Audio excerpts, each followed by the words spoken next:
Thank you, Donald, and good evening, everybody. You know, whether you like him or loathe him, the one thing for certain about President Trump is he is the most extraordinary user of social media, because he's got over 35 million followers. And I know some of his tweets enrage people, but others are actually really quite funny. Try this from President Trump today. We should have a contest as to which of the networks, plus CNN, and not including Fox, is the most dishonest, corrupt, and or distorted in its political coverage of your favourite president. Brackets, me. They are all bad. Winner to receive the fake news trophy. I mean, it's absolutely genius stuff. And maybe that makes you really angry, but in a way, actually, he's kind of just a little bit laughing at himself too. Don't take it too seriously, but that engagement through social media, whether you make him smile, whether you make him shout, but hey, people do watch what he's doing. And this, of course, on the day when Anglo-American relations have taken a further step forward. The Atlantic just got a little bit narrower, in my view, of course, with the announcement that Prince Harry has revealed that he and Meghan Markle are to be married. So we had Churchill with an American mum, Trump with a Scottish mum, and now we've got an American who's going to be a member of the royal family. And I know some of you think you've heard a bit too much of this on the radio today, but hey, just for a couple of seconds, let's wish them very, very well indeed. Now, interesting, the most outspoken Eurosceptic in the whole of Europe has been out there upsetting people again. And do you know something? For once, it isn't me. No, it isn't, really, honestly, truthfully. It's Carles Puigdemont, the ousted Catalan leader. Because what he said today, I think, is quite extraordinary. He was talking about the European Union, and he said, it's a club of decadent and obsolescent countries, controlled by a small few, and closely linked to increasingly debatable economic interests. He added that the EU was insensitive to the abuse of human rights and the democratic wishes of its citizens. He said they're constantly telling us that we're going to be left out of the EU, but the ones who should take that decision are the citizens of Catalonia. Let's see what the people of Catalonia say. Perhaps there are not many people who want to be part of this EU. So insensitive is it to the abuse of human rights, democratic rights, and the only reason he says that Spain is behaving the way it is because the post-Franco right wants it to be that way. So not content with just having a pop at the European Union, he's effectively said that the government and the powers that be in Madrid are continuing a sort of Franco-style tradition. But I think he raises really, really interesting questions. Questions about whether Puigdemont is right to think that his people should be allowed to have a referendum. Questions about whether you think in general a referendum is the right way to sort out constitutional questions. And I'm going to ask you, simply, do you support Puigdemont's call for Catalonia to have a referendum on EU membership? And if you think, like me, that they deserve to have a voice on their future, that what happened on October the 1st, with women being dragged out of polling stations by their hair, by the Spanish police attempting to stop them expressing an opinion. You know, if you think that was monstrous, as I do, call me on 0345 6060 973, or perhaps you think, no, Nigel, you got this completely wrong. There is a constitutional order in Spain. The Catalans behave badly. The Spanish have now taken control, and it's up to Spain whether the Catalans have a referendum on EU membership, in which case you can text to 84850, and maybe you think it's time Puigdemont actually ignored the European arrest warrant and headed back to Barcelona himself to lead his people, in which case you can tweet using the hashtag Farage and LBC at LBC, and of course you can watch us live on Facebook and comment there too. So really, we know, and we've known all the way along, that the Catalan leader, Puigdemont, thinks that Catalonia should be separate from the rest of Spain, and he's talked about a battle that the Catalans have been fighting basically over centuries. He thinks the time has now come. Of course, far from being a poor region of Spain, they are the richest part of Spain, which I guess gives him some confidence in believing that they'll be able to do it, and economically to prosper. But what I've noticed with this is that his comments prior to the 1st of October about the European Union were very mildly sceptical, but frankly, it wasn't much more than that. And now, I mean, this is an all-out assault. I mean, this is more Eurosceptic than I've ever been in the European Parliament. I mean, to say, that they are, a group of decadent and obsolescent countries controlled by a few, and that actually the economic interests about this are now really highly debatable. He really has gone a long, long way today. Basically, he's saying he wants Catalonia to leave the European Union, but it's up to the people of Catalonia to have a referendum. And, of course, this is going to be fought fiercely. It'll be fought fiercely by the European Commission. And why has he become so Eurosceptic? Well, because after the 1st of October, when 900 people were injured, remember, to begin with, the European Commission said nothing. And I confronted my friend Mr. Juncker. I said, you haven't said a dicky bird about this. And then the next day they said they thought necessary force had been used, and that was where the big deterioration in these relations began. So I'm keen to hear from all of you. I'm especially keen to hear from you if you're Catalan, Spanish, whether you're living in that country or living here or anywhere else. Very keen to get your view. Do the Catalans deserve, as Puigdemont, their ex-leader, thinks, do they deserve to have a referendum on this? 0345 60 60 973 is the number to call. And Gareth is calling from Dartford. Gareth, good evening. Hi, Nigel. God, I can't actually believe I'm on the phone. Well, you are a new caller, Gareth. Have you been trying for months to get through, or...? No, actually, this is just the first time I've happened to be in the car at 7 o'clock when you're on. Well, you've made it. I usually listen to you on YouTube. I've been listening to the show quite quite nervous. Not rabidly, avidly, hopefully. That was the one I was going to. That's all right. So, I mean, as you know, Gareth, if you're a regular listener, I've been covering this story almost before it was a story, because I thought there was something very significant going on. Even I can scarcely believe the kind of language that Puigdemont is now using about Brussels.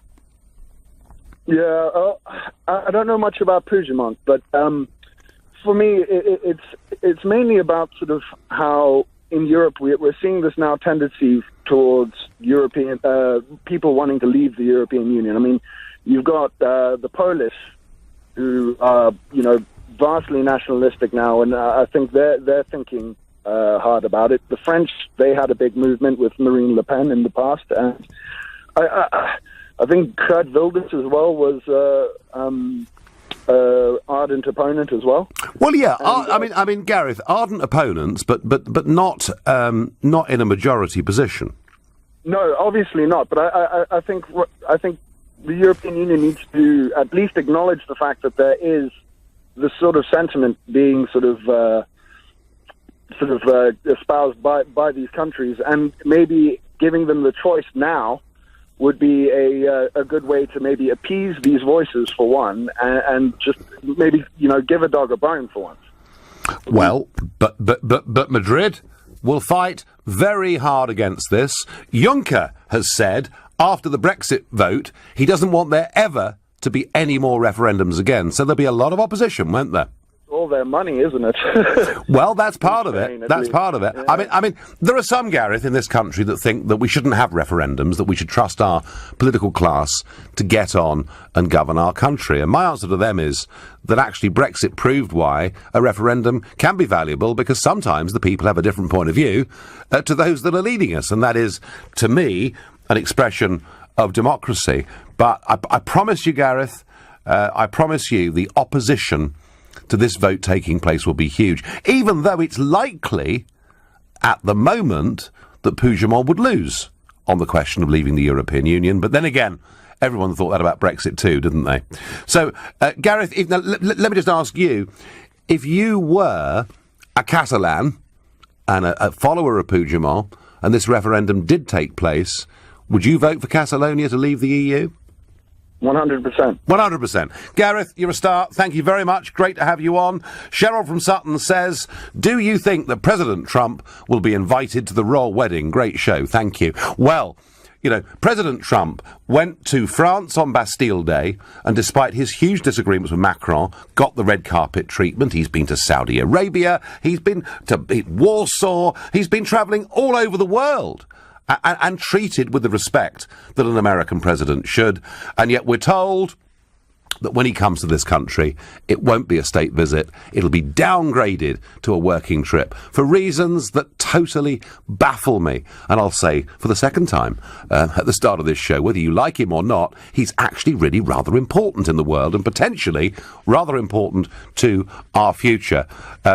Cheryl, I hope he does come to the royal wedding, because, as I say, I feel the announcement of this engagement made the Atlantic get just a little bit narrower. Not everyone sees it that way. Someone says to me here on Twitter, not really funny, though. Sounds like more inane whining about not being liked enough. I don't think you get the joke. I don't think you get the joke. Yes, of course, he does rail and rant about the media sometimes, but that tweet, when he says, your favourite president, brackets me, he's laughing at himself as well. Cheer up, everybody. You're listening to The Nigel Farage Show. Po's leader, Carlos Puigdemont, says Catalonia should have a referendum on its future membership of the European Union, who he now describes as a club of decadent and obsolescent countries. Gosh, makes me sound like an EU supporter, this chap. Mind you, they did support the wounding of 900 people who attempted to go and vote on the morning of October the 1st, and now there is a European arrest warrant out on him, and he will be deported very shortly from Brussels back to Madrid, and no doubt, because the charges are rebellion and sedition, be immediately put in prison. In fact, nearly all of his cabinet is in prison. Quite how, in these circumstances, the elections that the Prime Minister Rajoy has called for the 21st of December can go ahead and be seen to be free and fair if most of the opposition are in prison, I simply don't know. So should the Catalans have this referendum? That's what I'm asking you. And by the way, when I make mistakes, I always say so. And I said earlier that Donald Trump had 35 million Twitter followers. I was wrong. It's 43 million. So there we go. Mark in Chelsea is my first caller in this section. Mark, do they deserve to have their voice heard? Well, it's a real pleasure to talk to you, Nigel, but it should be Lord Nigel Farage, to be quite honest. Not much chance of that, but anyway. No chance of that, not with these hypocrites here in Britain. But apart from that, no, of course they should. And do you know why? Because what you've done for this country, you fought and fought and fought to get us that vote, and we got that vote, and we come out. And that's what they're fighting. The EU are fighting of another country coming out, and that would be the end of the EU. And I think it's going to go, to be quite honest with you. Yes, well, I mean, a lot of people think that, but of course, having an opposition movement, whether it's in France or Poland or whatever it is, turning that into a majority is no easy thing, Mark, is it? Because you're up against, the vested interests of the establishment. Well, you are, because most of those countries rely on the money from the EU. That's all it comes back to, Nigel, at the end of the day. But there is support out in those countries, as you say, like Poland. There is massive to walk away. I mean, so I think Poland at this moment in time is having massive arguments with the EU. It certainly is, and so is Hungary. And I don't think the Czech Republic and Slovakia are exactly on sort of, Sunday afternoon tea with mum type relations. Mark, I tell you what, let me just try an idea with you, because Graham sent me a text. I wonder whether you agree with this. He says, every citizen in every EU country should have a vote on membership. Without public support, the EU, like a house built upon sand, will surely fall. Is Graham right? Should everybody have a vote, just to sort of legitimise European armies, advanced foreign policy, etc.? 100%. 100%. Everybody should have a vote on that. Do you know, Mark, I said that to the EU bosses back in 2003-04 when they launched their constitution for Europe. In the end, it did get rejected, and they rebranded it as the Lisbon Treaty. And I said then, OK, you've basically conned people by calling it the Lisbon Treaty. It's the same blooming thing. I think every country in Europe, Mark, is what I said to them, because, I'm really popular over there. I said, I think every country in Europe should have a vote on this, because you're taking massive, massive powers to the centre. and that concept was rejected. One country had a referendum on the Lisbon Treaty. One country. That country was called Ireland, and guess what they said? They said no, so they were forced to vote again. So, Mark, I think you, Graham, many others, I think we have reached a point in this where actually I think either the project is legitimised or, frankly, it'll break apart, but probably in very unpleasant circumstances. Mark, I thank you very much indeed for your call. Jim says, well, surely, as Catalonia is still a part of Spain, they surely need independence first. Jim, that is absolutely logical, but actually, one supersedes the other, doesn't it? Because if they did vote to leave the European Union in a referendum, they would be voting to leave both, and maybe, they have both of those questions on the same ballot paper on the same day. I don't know. But effectively, Spain is, as a government, utterly committed to European Union membership. And the EU have said, if Catalonia separates from Spain, that they'll be kicked out of the European Union. And effectively what Puigdemont's saying is bring it on. So constitutionally, I get the order of what you're saying. But I think the truth of it is, Jim, that everybody is going to do their damnedest to deny them a referendum. I suspect Carlos Puigdemont is going to be calling for referendums maybe for the next 1, 2, 3 years. And he certainly isn't going to get back into power in these elections on December the 21st if he's in prison, is he? Steve is a new caller from Harlow. Good evening, Steve. Good evening, Nigel. So, has Puigdemont got this right? I mean, he was really quite abusive about the European Union, wasn't he? Yes, sure. Yes, I believe he has got this right. But, yes, I think they should have a vote, and they should have a referendum, without a doubt. But what I liked about Puigdemont, and I just want to touch on a subject that actually never gets touched on, is that Puigdemont was in talks about backing their currency with cryptocurrency. He did hint at that, Steve. You're absolutely right. Yeah. But what I want to talk about, Nigel, now I've actually got you on a phone call, which is really interesting for me, is because I always want to talk about, I call it the elephant in the room. Mm-hmm. And that is the creation of our debt-based currency. The fact that we print debt rather than printing from a value-based currency, i.e. when we had the gold standard. So... Yeah, Steve, we're going off. I mean, look, I can tell this interests you as a subject, and it is actually worthy, of an hour's debate, maybe a 2-hour debate one day on this subject. All I would say to you is this, Steve, you're right in that we do have fiat currency and we do have governments creating money. But equally, when we had the gold standard and when we had money that was fixed directly to gold, equally, our currencies were fixed against the currencies of our neighbours and our trading partners and competitors. And in some ways, that meant being in the gold standard was as bad in some cases as being in the euros. So, Steve, I'm going to let you go on that point because it's a subject for another day. But what is fascinating is the rise of cryptocurrencies. Just look at the value of Bitcoin and look at the fact that central banks are now beginning to recognise Bitcoin as not being something from the extreme margins, but now being a recognised, valid means of exchange. There may be major monetary changes to come throughout the world. Perhaps they've started already.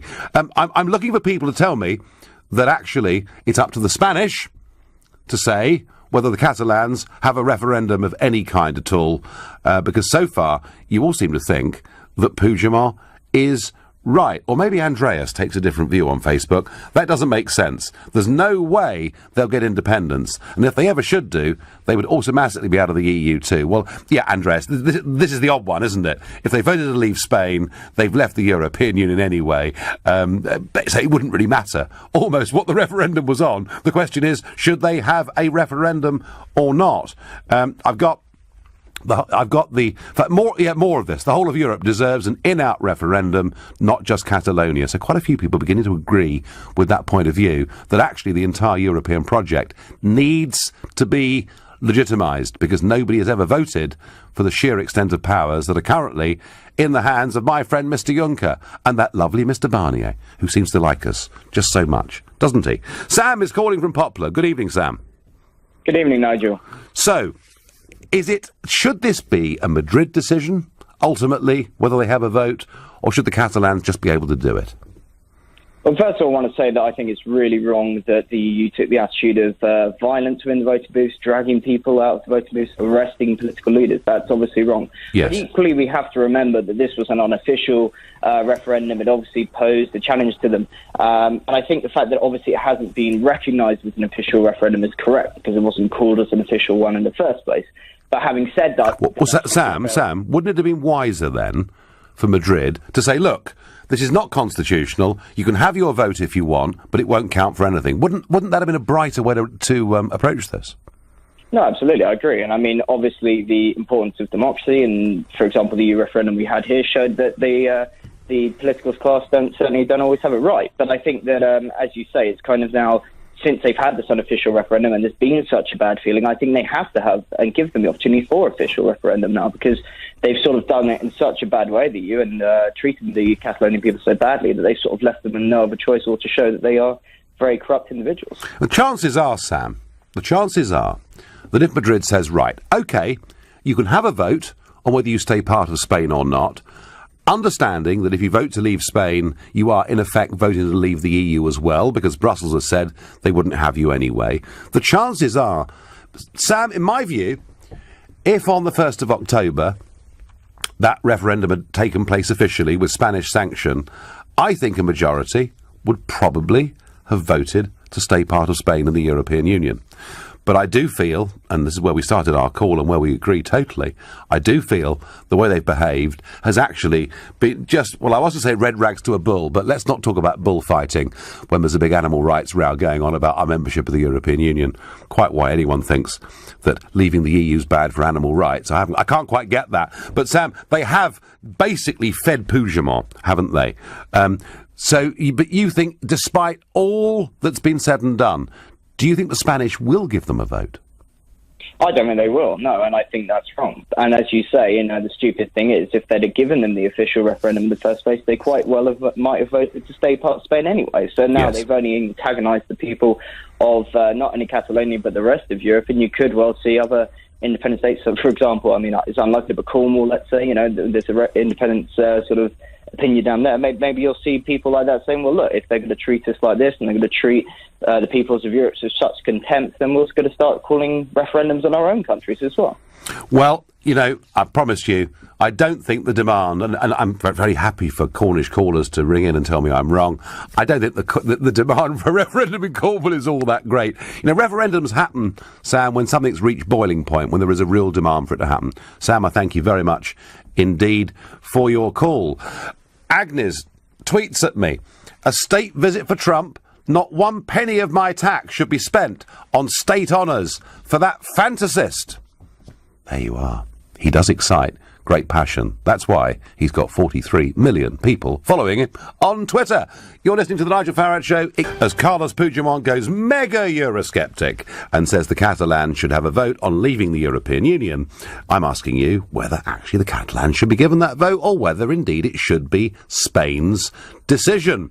Meanwhile, as this show is going on, Priti Patel is speaking in London. It's an event hosted, I think, by The Spectator, and she said there should have been clarity from the government on Brexit, and she would have told the EU to SOD off with their financial demands. Unleashed now that she's been sacked from her position in the cabinet, she says the Tory party has to give power back to the grassroots. It has to completely recalibrate and start again. Start from scratch with party hierarchies giving members votes for things such as the party chairman, and she blasts the government for failings over a lack of vision for Brexit. So pretty strong stuff. She was a supporter of the Leave campaign, and I know she believes in Brexit very, very passionately. I wonder whether...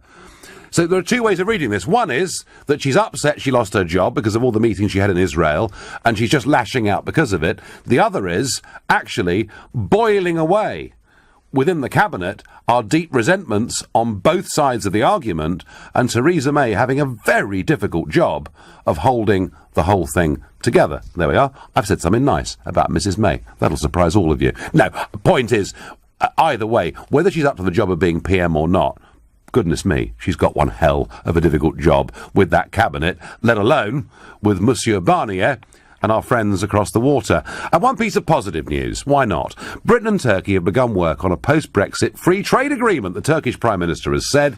He said the talks will go on in parallel with the Brexit negotiations that, of course, he understands we can't sign until we've actually left, but says this: once the UK moves out of the EU, the UK will belong to the same club as Turkey. And that club, folks, is called the world. And there are dozens of countries all over the world queuing up who want to have closer, better trade relationships with us, but we can't actually sign a blooming thing until we've left the European Union. Miles is calling me from Birmingham, a new caller to the show. So, constitutionally, Miles, any referendum in Catalonia must be decided by Spain. Yes, I actually, you were mentioning the Lisbon Treaty there earlier on. I have to say that I personally think that was absolutely appalling, the way Ireland had to have a second referendum and they kind of went against us. And fundamentally, I believe that everybody's got the right to vote. I do go to Barcelona quite a lot, and I was in the Catalan region, and I don't really think that they would vote to, I think the majority of people would vote to remain, but I think that they have a right to vote, and I think the Spanish government have also been absolute idiots the way they've handled the whole situation. Yeah, I couldn't agree more. I couldn't agree more, Miles. I couldn't agree more. With regards to the Brexit situation, I was a vote Remainer, much to hostility of some of my family members, and I would say that I would have changed my mind and gone towards you, Mr. Farage. Right. Okay. No, Miles, that's interesting. Thank you. Look, do you know, before October the 1st, I'd heard these calls for Catalan separation, and I'd never really expressed an opinion on them at all. I'm generally suspicious, Miles, of separatist elements. I've always wondered whether there's another agenda going on somewhere there. What changed my mind on this completely was the way the Spanish government and then the European Union behaved. And I then thought, this is monstrous. To physically intimidate and beat people with sticks and pull them out by their hair and stop them voting makes me much more sympathetic to Mr. Puigdemont than I ever was before. And you're probably right, Miles, when you say that if that referendum took place, probably, although we can never tell, of course. I mean, hey, look at 2016.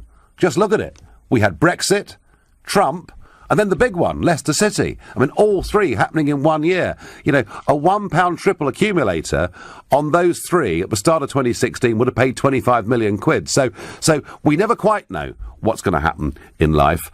But I think the only way, Miles, my view, the only way that this crisis, and it is a crisis with half the cabinet in prison, the only way it can be resolved is by having that referendum. Would you agree? Of course, I would agree. Yeah. I've got one other comment, and that is that I totally disagree with you with regards when it comes to Mr. Trump. How can I trust somebody who uses a sunbed more than you?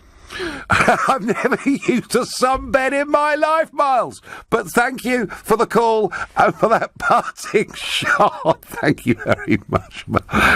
Sunbed? I don't know. Blood pressure in my case. Patrick is calling from Colchester. So, should Catalonia have the right to a referendum, or is this still firmly, really, constitutionally and correctly in the hands of Spain? Well, Nigel, I have a question for you, but before I come to that, as you can hear from my accent, I am Irish, but I do not belong to that 81% of the Irish people who we are told support the European Union. In fact, I deplore the way the Irish politicians are being used now. Well, Patrick, Patrick, do you know, I'm always being told by Irish politicians and Irish media, because I do go to Dublin occasionally, and I'm due to go back there in February. And I'm always being told, Patrick, oh, Nigel, you won't find any friends here in Ireland. Everybody here loves the European Union, and yet they rejected the Nice Treaty and they rejected the Lisbon Treaty. And when you see a poll, Patrick, telling you that the whole of Ireland's in love with the European Union, do you know what? I don't believe it. Well, I don't believe it either, but one of the reasons that I voted Brexit was because of the deplorable way in which the European Union acted when Ireland had twice voted in referenda and then been forced to vote again until they got the right result. And please God, the people of Britain or the people of England are not going to do that and are not going to capitulate. No, they won't. And I'm very, very sad. They won't. No, the way that Patrick, they won't. I get your passion. They won't. But what about Catalonia, Patrick? How do you see that? That is the question. Now, will you tell me, is Catalonia a province of Spain or is it a nation? And if you support the right of Catalonia to have a separate referendum from Spain, would you then support the right of the region of Northern Ireland to have a separate referendum from the UK, seeing that that region did vote to stay in the European Union in your last referendum? Well, we voted as a United Kingdom in the UK referendum. If there was an overwhelming demand in Northern Ireland to have a referendum on its future, then you couldn't deny it. I mean, either you believe in the democratic process or you don't. But I don't think you have constitutional referendums flippantly. I think they're done when there is a real genuine desire and need to do it, Patrick. And as I said to the previous caller, Patrick, I'm generally, slightly sceptical about separatist movements. And I was slightly sceptical about the Catalan separatist movement, but when I saw the way Spain behaved, I then became a supporter of the idea that they should have a right to have a say. So that's how I feel about it. Well, I understand how you feel, and I thought that the action of the Spanish police was deplorable. Yes. But nevertheless, I think Catalonia is a part of Spain, and I think if there was a genuine referendum where everybody had the freedom to vote, and I believe that it would still vote to stay in Spain. But I think that you may be there may be something odd about you supporting the right of the Catalonians to have that separate referendum and the right of the Northern Irish not to have. Well, I haven't seen, Patrick. I haven't seen the demand for a referendum in Northern Ireland, and I also think actually that if it came to a referendum in Northern Ireland about leaving the United Kingdom and rejoining the European Union by joining up with ERA, that of course would mean them joining the Euro, and of course joining the new European army. And I wonder whether that wouldn't actually perhaps concentrate the minds. Patrick, thank you for your call. Thank you for your passion. Michael says to me on Twitter, of course they should have a referendum in Catalonia. And if Puigdemont wins, the losers can blame Russian meddling. And the same point that was being made there. Why not Scotland and Northern Ireland having their own say on Brexit? Divide and conquer is a winning strategy when you're doing the dividing, not the other way around. Well, look, Mattia, the point is that Scotland did have a referendum in 2014, and even the SNP's call for another referendum have gone really rather silent. The Scots would not vote to join the Euro in a referendum. It simply wouldn't happen. And even the prospect of having to join the Euro is one of the main reasons why Alex Salmond lost that referendum by 10 clear points back in 2014. You're listening to the Nigel Farage Show. Should Catalonia have a referendum on its future? Their deposed leader, Carles Puigdemont, is saying that he thinks they should have a referendum on EU membership. But actually, the truth of it is, even a referendum on staying part of Spain would be one and the same thing, given that if they vote to leave Spain, the boys in Brussels have said they wouldn't want them. And they thought that threat would be enough, I think, to change Puigdemont's mind, and he really has come back today. And he's called them a club of decadent and obsolescent countries controlled by a small few and closely linked to increasingly debatable economic interests. And what he really means by that is the big banks and the big multinationals. I'm looking for people to tell me, and I'm struggling to find people to tell me. I'm getting a few comments through now where people asking me whether, if I think now Catalonia should have its say, whether Northern Ireland and Scotland should have its say. But I'm struggling to find people now in sympathy with the Spanish government over this. And that's really interesting, because we started talking on this show about Catalonia really well before most other people did. It's a theme we've talked about. I think it really matters, because it gets to the heart of what is a nation, to whether a referendum is the right way of sorting these things out, and indeed to what the future of the European Union is. And I've said before that if Catalonia were to vote to leave, that would make Brexit look like a Sunday afternoon picnic as far as Mr Juncker and the others are concerned. But I sense in the last 2 months, since we started to debate this, sympathy for Spain is waning. But if you do still have sympathy for Spain, if you think Puigdemont perhaps has behaved very badly, then call me on 0345 60 60 973. Bernie says, can you imagine how much the Catalan divorce bill would be? Well, yeah, it's a very, very good point. Now, I get one here. Given that London has massively voted Remain, would Nigel Farage support a referendum on the separation of London to respect the will of Londoners? As far as I was aware, London has never claimed to be a nation. So I think that argument is utterly and entirely bogus. I mean, look, Cambridge voted to remain and Norwich voted to leave. Are you suggesting we have referendums everywhere? No, it doesn't work, does it? This is about a major constitutional change. You know, it is about what nationhood is, and there is no doubt there are many in Catalonia for centuries have felt in many ways separate to the rest of Spain. The question is, do they command a majority? I don't think they do. But then I never thought Leicester City would win the league last year. I'm going to ask Glenn from Milton Keynes, a new caller to the show. Glenn, what do you think? Good evening. Oh, Nigel, how the devil are you? I'm all right, thank you very much indeed. And I find myself, Glenn, in this really odd position of being somebody who's never really supported separatist movements, but now finding myself really in quite strong sympathy with a lot of what Mr Puigdemont's saying. Trouble is, I mean, you know, Catalans should have 2 votes, you know, one to leave Spain, one to leave Europe, but, you know, the bullet boys there ain't going to let that happen. I mean, going back to Ireland, I've got a lot of friends, I'm in the building trade, I've got a lot of friends, you know, Irish families, this said, and they all say, I can't imagine, you know, them say, they all say that, you know, they were angry that they had a second vote in Ireland because money was pumped into Ireland, blackmailed them. Big time. And most of them said that, you know, who wants to be a club with a bunch of bully boys? I mean, that's why I can't understand all these people sort of saying, you know, it's good for us and all that. I mean, that 40 billion that we're giving, or we're supposed to be giving, to trade with them, what are they giving us to trade with us? You know, Well, given the... No, I mean, Glenn, given, of course, they sell us more than we sell them, you think they should pay us, yeah? Well, we're paying them to be part of them. What are they paying to be part of us? I mean, it don't make sense. I mean, the people who are running the show, you know, I mean, it's laughable, really, isn't it?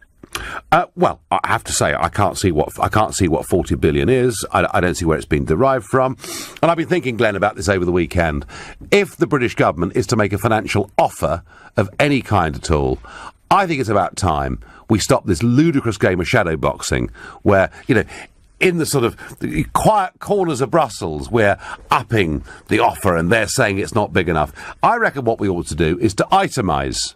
Why don't we call their bluff? Let's itemise what we think we owe them and what we think they owe us and get it out there, Glenn, into the open, have a proper honest debate. But we shouldn't, Glenn, pay them a penny unless we're guaranteed something in return. Well, how can it be done? I mean, people in the side won't let us do that. You know that. How do you force them? Well, no. The cabinet could decide. The cabinet could say, right, OK, let's pursue a different strategy. This one's not working. Let's publish what we think they owe us, what we believe we owe them, and let's challenge Mr Barnier to come back on these figures. And why not have this debate in public rather than it going on behind closed doors? But once she says, yes, you could have 40 billion, and they say, thank you very much, that's the end of the story, isn't it? Well, look, you know, if we were... I mean, I can't believe, and I don't want to believe, that a British Prime Minister would offer 40 billion sterling in return for perhaps we'll have a conversation about trade. I simply can't believe that would happen. Do you know what, Glenn? I think people like you would be so blooming angry if we handed over a vast, you know, gargantuan sum of money and didn't get anything in return. If we did get something in return, let's say there was a genuine deal that they were going to give us a trade deal, and we'd agreed to pay them, let's say, a more reasonable sum, much lower than that, obviously. Very good suggestion today from Matt Ridley, a journalist writing in the Times, is if we do finish up having to pay something to the European Union, we should take it out of the foreign aid budget and get them to sign a piece of paper to say they're actually going to spend the money on what they say it's intended for. Now, that would be very interesting. Glenn, thank you. Got to move on. Got to get some more calls. People are missing the point here. Paul on Twitter, you're missing the point, Paul. If we support Catalonia, we have to support Cornwall and their wish for independence. Have you been to Cornwall, Paul? I mean, look, I've spent many years in Cornwall, and I've campaigned in Cornwall, and I've spoken at public events in Cornwall and schools in Cornwall, and yeah, there is a Cornish nationalist movement. I mean, I remember chatting casually to a chap one day. He said, I go to England sometimes, and I looked at him. He meant, he goes over east of the River Tamar. There are some people who are Cornish nationalists, but if there was to be a referendum on it, it would be a huge waste of taxpayers' money, as I doubt they'd get 1.5% of the vote. These big constitutional votes about people's future within nations or within the new nation, the one with the flag and an anthem and Mr. Juncker, called the European Union, these are decisions for nations to take, and with the best will in the world. London, Cornwall, Cambridge don't qualify. Scotland has had a go at this, rejected it, and I think Northern Ireland would do very much the same thing too. Douglas in Cheltenham is my next caller. Good evening, Douglas. Good evening, Nigel. Nigel, I just wanted to say you have dealt with this issue, as you said earlier on, for the last couple of months. And yes, I spend 6 months, 7 months of the year in Catalonia. I have lots and lots of Catalan friends. I was there on election day. I was there on the day of UDI. And I can tell you that it's very much appreciated, the fact that you and I think also Alex Salmond have dealt with this issue on the radio many times. So I just wanted to say it is very much appreciated, because the information that you provide is accurate and sensible and sensitive. So thanks for that. But what I wanted to say was, I think this issue of what Carlos Puigdemont has said about the EU is actually a bit of a distraction. And what I think we ought to be all concentrating upon is what happens on December the 21st, when the elections actually happen. And what I was going to ask you was, if it's possible during one of your trips over in Brussels, or to keep your eye on the ball of ensuring that Rajoy and Madrid allow all the candidates who stood in the last election to stand in the next elections on the 21st. That would be very much appreciated. Douglas, do you know something?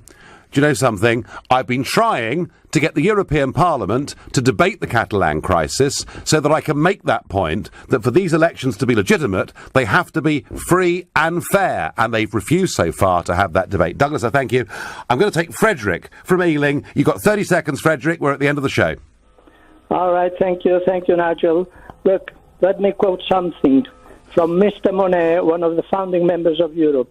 Europe nations should be guided towards the superstate without their people understanding what's happening. This can be accomplished by successive steps, each disguised as having economic purpose, but which will eventually and irrevocably lead to federation. Anybody who doesn't know this, and that he's probably never told us, should realize that the EU is a con. Catalonia and many other countries should get out of this. And you are Catalan yourself, Frederick, are you? I'm Catalan myself, born and bred. I've lived here for over 50 years, so I'm a kind of Englishman in disguise now. Okay, very good indeed. Frederick, I thank you very much indeed for that. My views on this are perfectly clear. I wasn't a sympathiser for Catalan separation. I do absolutely think they now should, absolutely must, have this referendum. It's the right thing, particularly given the bad way that Spain has behaved, and extraordinarily the EU supporting that kind of violent behaviour. You've been listening to the Nigel Farage Show.